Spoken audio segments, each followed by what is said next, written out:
Genesis 8. The flood recedes. But God remembered Noah and all the wild animals and livestock with him in the boat.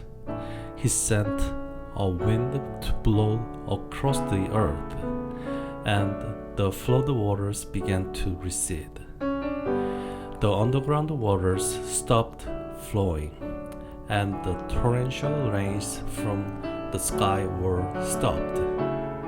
So the flood waters gradually receded from the earth. After 150 days, exactly 5 months from the time the flood began, the boat came to rest on the mountains of Ararat. 2.5 months later, as the waters continued to go down, other mountains peaks became visible. After another 40 days, Noah opened the window he had made in the boat and released a raven. The bird flew back and forth until the flood waters on the earth had dried up. He also released a dove to see if the water had receded and it could find the dry ground. But the dove could find no place to land because the water still covered the ground. So it returned to the boat, and Noah held out his hand and drew the dove back inside. After waiting another 7 days, Noah released the dove again. This time the dove returned to him in the evening with a fresh olive leaf in its beak.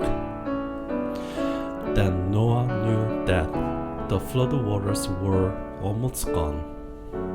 He waited another 7 days and then released the dove again. This time it did not come back.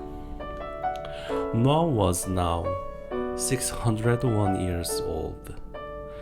On the first day of the new year, 10.5 months after the flood began, the flood waters had almost dried up from the earth. Noah lifted back the covering of the boat and saw that the surface of the ground was dry. 2 more months went by, and at last the earth was dry. Then God said to Noah, "Leave the boat, all of you and your wife, and your sons and their wives. Release all the animals, the birds, the livestock, and small animals that scurry around the ground, so they can be fruitful and multiply throughout the earth."